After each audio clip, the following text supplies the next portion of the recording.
Сәлеметсіңдер ме, балалар?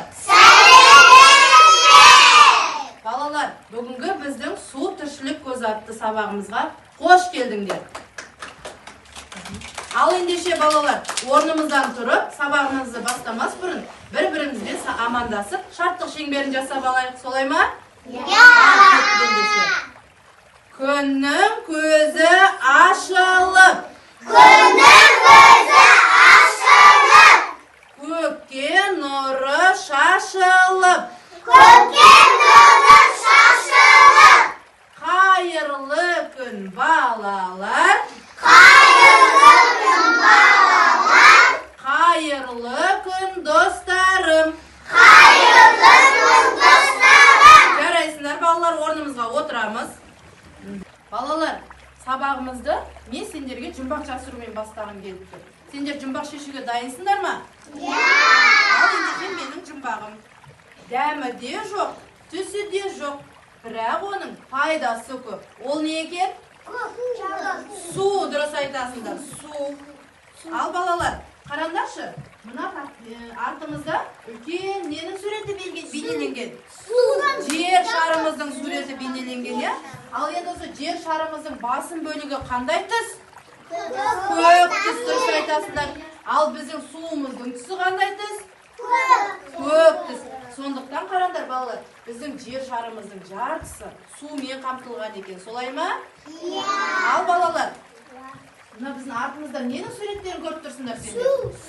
Судың, су тамшыларының суреттері, я? Сонымен қатар ненің суретін көріп тұрсыңдар?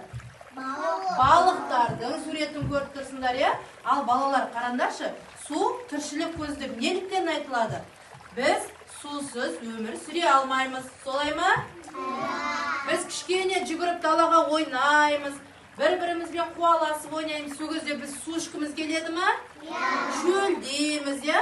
Ал енді қараңдар, даламызда өсіп тұрған ағаш, гүл болсын, барлық тіршілік ететін өсімдік, жануарлар, барлығы суға мұқтаж болады екен. Сонымен қатар қараңдар, біздің балықтар қай жерде өмір сүреді? Судың ішінде өмір сүреді, үлкен көлдерде, өзендерде, теңіз, мұхиттарда тіршілік етеді, солай ма? Ал балықты біз судан аулап алып, балықты судан шығарсақ, балық тіршілік ете алады ма? Жоқ, себебі ол тек қана суда тіршілік етеді. Сол сияқты біздің көптеген жаңағы айтып жатырмыз ғой. Өсімдіктеріміз, жәндіктеріміз, адамдарда барлығы суға мұқтаж болады екенбіз. Сондықтан да балалар, су тіршілік көзі деп айтылады екен, солай ма? Ал ендеше балалар, мен сендерге алдымызға экраннан қараңдаршы, су туралы сендерге азғандай мағлұмат дайындап қойдым. Соны бірге тыңдаймыз ба? Ал ендеше бәріміз мұқият тыңдайық соны. Су деген өмір көзі, тіршіліктің нәрі бол, судан қуат алады табиғаттың барлығы. Сол себептен балақай, таза суды үнемді, бекерден бекер көкпе осыны сақта есте. Не түсініңдер сендер? Су туралы айтты, я? Ал балалар, кәні маған екі жақтан екі бала келіңдер. Келе ғой, Елдос. Міне, қараңдар. Мына екі стакан су тұр, е? Біреуінің түсі қандай? Қоңыр. Біреуінің түсі қандай? Түсі бар ма, жоқ па? Қандай түс? Жоқ, түссіз, мөлдір, таза. Ол не? Су. Ал мынау не? Шырын. Соқтың қазақша шырын, е, балалар? Мынау шырын, мынау су. Келе ғой, екеуің ортаға. Міне, сен мұнан ұста соқты, шырынды. Тәтті шырынымыз, ал сен суды ұста. Енді біз су мен тәтті шырынның дәмін анықтайық, е, балалар? Тәтті, шырынның тәтті бола ма екен, жоқ, су тәтті бола ма екен, кәні. Ішіп көрейік, кәні, сосын біз нәтижесін айтамыз, е, балалар, кәні. Ал, тоқтаймыз. Ал, Елдос, айта ғой. Мына біздің тәтті шырынымыз. Дәмі қандай екен? Күшті. Сосын, тәтті ма, тәтті емес пе? Дәмді ма? Дәмді, тәтті, е? Оған бізде қант қосылған екен. Ал, асылым, сен қолында нені іштің сен? Су іштік. Судың дәмі бар ма екен? Жоқ, дәмі жоқ екен, е? Бұл таза, мөлдір дәмсіз екен, иә? Ал біздің мына тәтті шырындарымызды балалар, әбден ана жемістерімізді қайнатып, қант салып, осындай тәтті қылып шығарады. Ал суымызға ешқандай қоспа қосылмағандықтан, бұл таза. Солай ма? Жарайсыңдар, ал отыра қойыңдар. Балалар, мына менің қолымда 2 стакан тұр, иә? Қара, біреуінде не бар? Су, ал екіншісінде сүт бар. Судың түсі мөлдір таза ма? Тұнық, иә? Ал сүттің ше? Қандай түс бол? Аппақ түсті, иә? Ал енді осы екеуіне біз тәжірибе жасайық. Мынау алдымыздағы не мынау? Жануарлардың ойыншықтары, иә? Осыны біз қазір мына біреуін сүтке саламыз, біреуін суға саламыз. Сонда көрейік, қайсы стаканымызда біздің ойыншығымыздың түрін көре алады екенбіз. Ал, бастанда біреуін сүтке, біреуін суға саламыз. Бір-біреуден саламыз. Қараңыз, сала ғой. Ал қараңдар, балалар, мына сүттің мына шетінде ойыншықты көріп тұрмыз ба? Сүттен көрінеді ма ойыншығымыз? Біздің Дамирдің қандай ойыншық салғанын көре алмай жатырмыз, солай ма? Ал енді қараңдар, біздің Ильяс суға салды ойыншықты көрініп тұр ма? Қандай түсті ойыншықты көріп тұрсыңдар? Ал балалар, қараңдар, келесі тәжірибеміз екеуі де мөлдір таза не бар екен? Су бар, иә? Енді осы сулардың түсін біз өзгертейік. Міне, мынау қандай түс? Жасыл түс. Міне, жасыл түсті бояуымыз. Келесі, мынау қандай түс? Көк түсті, дұрыс айтасыңдар. Ал екеуміз енді екеуі ұстайсыңдар да, мөлдір судың түсін өзгертіп көрейік. Қандай болады екен? Міне, екі бояғыш затымызды алып, бояймыз. Судың түсін өзгертіп көрейікші, тәжірибе жүзінде қандай болады екен? Жылдам араластырамыз. Салындар, көп-көптен саламыз. Тез-тезден. Суымыздың мөлдір түсі өзгеріп жатыр ма, балалар?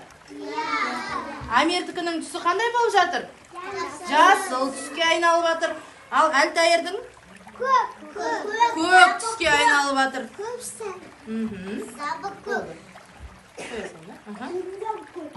Ал балалар, міне, біздің жаңағы мөлдір тап-таза тұнық суымыздың түсін біз осылай өзгертуге болады екен. Солай ма? Ал балалар, енді келесі тәжірибе жұмысымыз жасайық. Біздің суымыз қандай зат? Сұйықтық зат, иә? Қою емес, бұл бізде сұйық. Ал енді осы суымызды қандай да бір ыдысқа құйсақ пішіні өзгереді ме екен? Соны көрейік, иә? Қараңдар, міне, екі қызға қазір екі ыдыс беремін. Соның түсін анықтай келе ғой мындай. Ал енді мына шынымызды ұстап, құяйық, келе. Маған құй.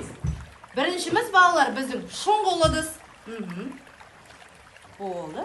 Ал келесі Еркежанға бере ғой, Еркежандікінің түсін анықтайық. Ал екіншіміз біздің жайпақ ыдыс екен, суымыздың көлемін көрейік, құя ғой. Әкеле ғой. Ал қараңдар, біздің суымыздың пішіні өзгерді ма, балалар? Біздің суымыздың пішіні қандай ыдысқа қойсақ та, құйсақ та, тура сондай пішін болып шығады. Сол ыдыстың пішінінде шығады екен. Балалар, сендерге тәжірибелік жұмысымыз ұнады ма? Оның нәтижесінде сендер нені білдіңдер? Судың дәмі. Балалар, біз сумен тәжірибе жасадық, иә? Ал ендеше біз ойын ойнайық. Екі жақтан бір-бір баладан шығамыз. Қараңдар, мен сендерге ойынды түсіндірейін. Біз су қажетті заттарға мына судың белгілерін, тамшыларын қоямыз. Ұқтыңдар ма? Бізге мысалы қараңдар, мына жерде мына ойыншыққа су керек па? Жоқ. Ал бізге гүлге су керек па? Керек. Сол сияқты мына жердегі заттардың қайсысына су керек, соған барып мына судың белгісін жабыстырамыз. Ұқтық па? Ал ендеше келіндер бір-бір баладан шығамыз. Асылым келе ғой. Жасайық, ала ғой. Мына жерден біреуін ал. Отыр. Ала ғой. Қайсысына су керек бізге? Су кімге көбірек керек мына жерде? Соған жабыстырамыз. Дұрыс, отыра ғой. Амина келе ғой. Отыра ғой. Мына жерде қайсы заттарға бізге су керек? Соған жабыс. Дұрыс. Өсімдіктерге, ағаштарға керек. Келе ғой, Альфия. Келе ғой. Мына қара. мынау көмір, мынау апельсин, мынау балық бізде, мынау машина, добымыз, ал бізге су кімге керек мына жерлерде? Соған жабыстыра қой. Дұрыс. Өсімдіктерімізге, дәнді дақылдарымызға керек. Ал қарай ғой, мына судың тамшысын бізге кімге керек? Мына жерде қарашы, соған өзің жабыстыра қой. Су кімге керек екен? Дұрыс, гүлге керек, гүлге жабыстыра қой. Дұрыс. Алып қаттырақ жабыстырамыз, Отыра қой. Келе қой, асылым. Келе қой. Тамшы қалды. Енді оны кімге жабыстырамыз? Сумен кім қоректенеді? Бізде қай затымыз қалды сусыз? Балық, дұрыс айтады, балыққа жабыстыра қой. Тамаша. Сендерге ұнады ма? Ал ендеше тағы да ойын ойнайық. Бізде сумен қатысты ойындарымыз өте көп. Соларды ойнайық. Ал балалар, біздің келесі ойынымыз міне түрлі түсті. Нені көріп тұрмыз алдымыздағы?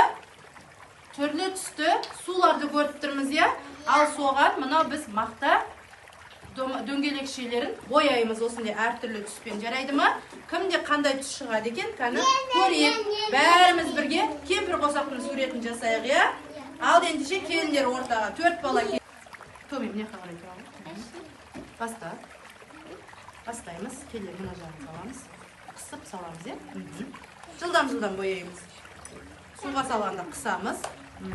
Батырамыз. Ал, жібер. Дұрыс. Кәні. Кім жылдам екен, кәні?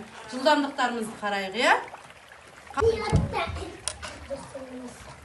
Ал балалар, біздің келесі ойынымыз, мынау біздің тыныс алу мүшемізге арналған жаттығу ойыны десек те болады.